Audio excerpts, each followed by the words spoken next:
अगला क्वेश्चन जो है श्याम लाल जी का है। श्याम जी, हम आपको फ़ोन करने की कोशिश कर रहे थे पर आपने फ़ोन नहीं उठाया। कोई बात नहीं, आपका सवाल है। इंडियन आर्मी में है, हो सकता है आप ऐसी जगह पर हो जहाँ फ़ोन आपका नहीं कनेक्ट हो रहा हो। तो इनका पोर्टफोलियो बहुत अलग है। ये एसआईपी का पोर्टफोलियो नहीं है और इसमें नहीं, एसआईपी भी है। ओके, सो 1 लाख का इन्होंने वन टाइम इन्वेस्टमेंट भी किया है प्लस 500 रुपये की सिप भी कर रहे हैं, दोनों हैं। इन्होंने लिखा सभी में 1 लाख वन टाइम इन्वेस्टमेंट और 500 की सिप। क्वांट का स्मॉल कैप फंड, एसबीआई का पीएसयू फंड, मोतीलाल ओसवाल का डिफेंस फंड, निपॉन का flexi cap, all right, Nippon का Taiwan mutual fund, ICICI Pru का मैन्युफैक्चरिंग फंड, ईडलवाइस का गोल्ड एंड सिल्वर।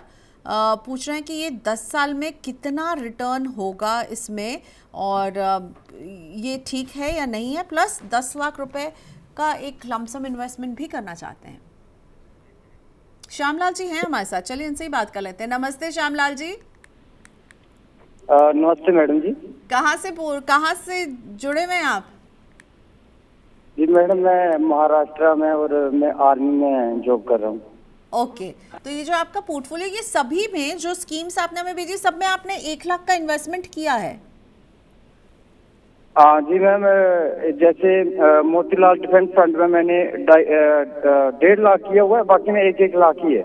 अच्छा, सब में 1-1 लाख का लमसम किया और इन सब में आपके 500 रुपए की सिप भी चल रही है? जी मैम। ओके, प्लस 10 लाख का आप एक लमसम इन्वेस्टमेंट भी करना चाहते हैं? जी मैम, 10 लाख का इन्वेस्टमेंट करना चाहता हूँ। जी मैम, मैं अपनी मदर के नाम पे करना चाहता हूँ। वो मेरी मदर के पैसा जो मैं वो भी म्यूचुअल फंड में डालना चाहता हूँ। उसके लिए कोई बेस्ट अच्छी सी स्कीम और ये भी बता दीजिए कि मुझे डालना चाहिए। उनकी एज 60 साल है। 60 साल है, ठीक है, बहुत अच्छे। बने रहिएगा, जुज़ैर कबाजी वाला आपको जवाब देने वाले हैं। अगर उनके मन में कोई सवाल होगा आपको और बेटर आंसर देने के लिए तो वो पूछेंगे। जुज़ैर, आपने सुना, बताइए कैसा लग रहा है आपको ये पूरा इनकी जो प्लानिंग है, और माता जी के लिए जिनकी एज है 60, 10 लाख रुपए वो डालना चाहते हैं उनके भविष्य के लिए।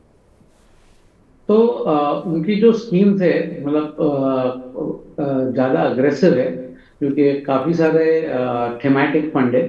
मतलब एक पीएसयू फंड है, डिफेंस फंड है, मैन्युफैक्चरिंग फंड है और एक स्मॉल कैप फंड है। ये सब अग्रेसिव कैटेगरी में आते हैं। तो मेरे हिसाब से थीमेटिक, जैसे मैंने कहा, वो उनको ज़रा थोड़ा चेंज करना चाहिए। स्मॉल कैप तो चल सकता है, स्मॉल कैप में वो अग्रेसिव भी रह सकते हैं क्योंकि उनकी एज उनके साथ में है। तो लेकिन जो डिफेंस फंड है और पीएसयू फंड है और आईसीआईसीआई मैन्युफैक्चरिंग फंड भी, मैन्युफैक्चरिंग फंड रहने दे सकते हैं, लेकिन डिफेंस और पीएसयू फंड को उनको मेरे हिसाब से जो लमसम किया है अभी उनको रहने देना चाहिए क्योंकि उसको डिस्टर्ब करके मतलब नहीं बनता है। लेकिन जो एसआईपी है वहां पर से उनको एटलीस्ट उसको मल्टी कैप में या मिड कैप में शिफ्ट करना चाहिए। और उनका जो ताइवान का है वो तो कंटिन्यू करना चाहिए क्योंकि वो थोड़ा इंटरनेशनल एक्सपोजर है, चल रहा है और आज के तारीख में वहां पर तो पैसे भी नहीं ले रहे, तो वो जो उनका कंटिन्यू हो रहा है वो कंटिन्यू होने दो। और गोल्ड एंड सिल्वर को भी वो कंटिन्यू कर सकते हैं, लेकिन उनको एसआईपी का वैल्यू बढ़ाना चाहिए। नंबर ऑफ फंड्स कुछ ज्यादा है तो फंड्स कम करना चाहिए क्योंकि 7 फंड में 500 का एसआईपी करके मतलब इतना उनको वैल्यू क्रिएशन नहीं दिखेगा। तो 3-4 फंड पकड़ के कर देना चाहिए।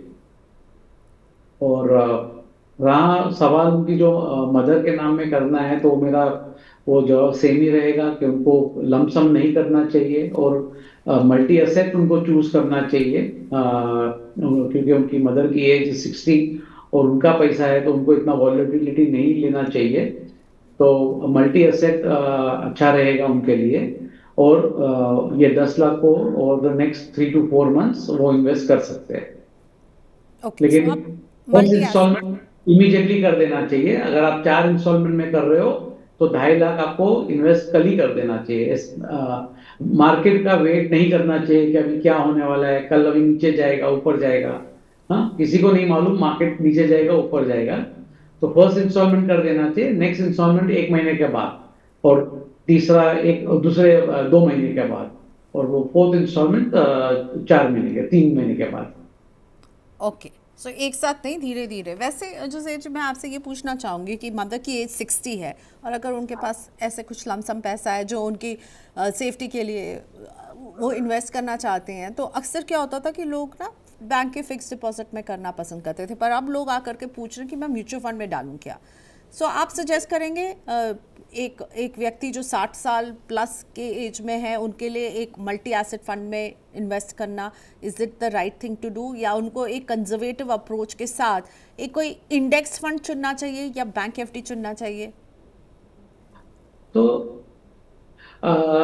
इंडेक्स फंड तो रिस्की होता है ना, तो मल्टी एसेट तो इंडेक्स फंड से लेस रिस्की है।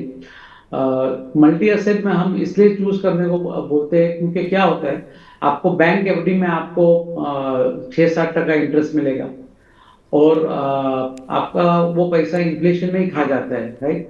अभी वो डिपेंड करता है कि उनका टैक्सेशन लेवल भी क्या है। लेकिन मल्टी एसेट में आपको फायदा क्या रहता है कि वो इतना अग्रेसिव नहीं रहता है। मल्टी एसेट में आप अलग अलग फंड चूज कर सकते हो जो थोड़ा कंजर्वेटिव भी हो सकता है। अभी एग्जाम्पल के लिए मैं बताता हूँ, तो व्हाइट ओक मल्टी एसेट है, तो व्हाइट ओक मल्टी एसेट में तो उसका इक्विटी एक्सपोजर ही अराउंड 25% है। और तो आप मल्टी एसेट में भी आप कंजर्वेटिव रह सकते हो और अग्रेसिव थोड़ा जाना है तो 60-65% तक इक्विटी भी जाता है। तो आप कॉम्बिनेशन लेके भी कर सकते हो। आपका एडवांटेज उस मल्टी एसेट में क्या रहता है, और हम अज्यूम करते हैं हमेशा कि ये इन्वेस्टमेंट मल्टी एसेट में 3 या 5 साल के लिए होगा, जैसा बैंक एफडी में भी आप 3 या 5 साल के लिए एफडी करते हो।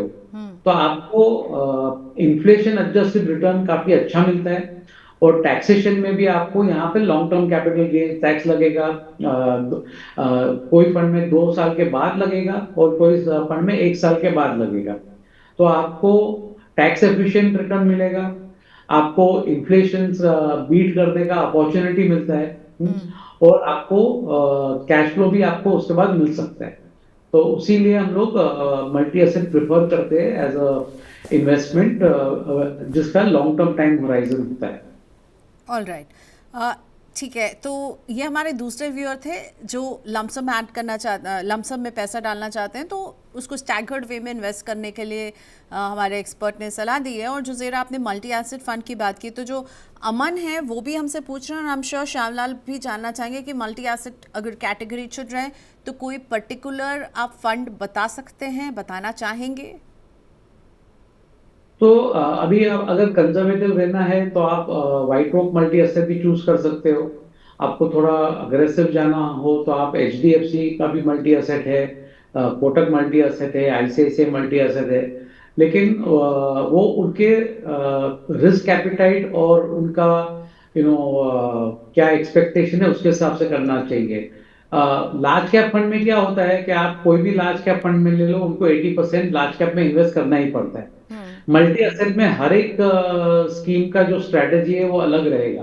तो बहुत डिफिकल्ट है मुझे वो जनरलाइज करके बताने के लिए, जब तक हम लोग क्लाइंट का रिस्क प्रोफाइल नहीं समझते, उनका ऑब्जेक्टिव क्या है, उनका टाइम होराइजन क्या है, और उसके हिसाब से हम लोग वो स्ट्रक्चर करके पूरा देना पड़ता है कि कौन सा उनका ऑब्जेक्टिव वहां पर मीट हो सकता है।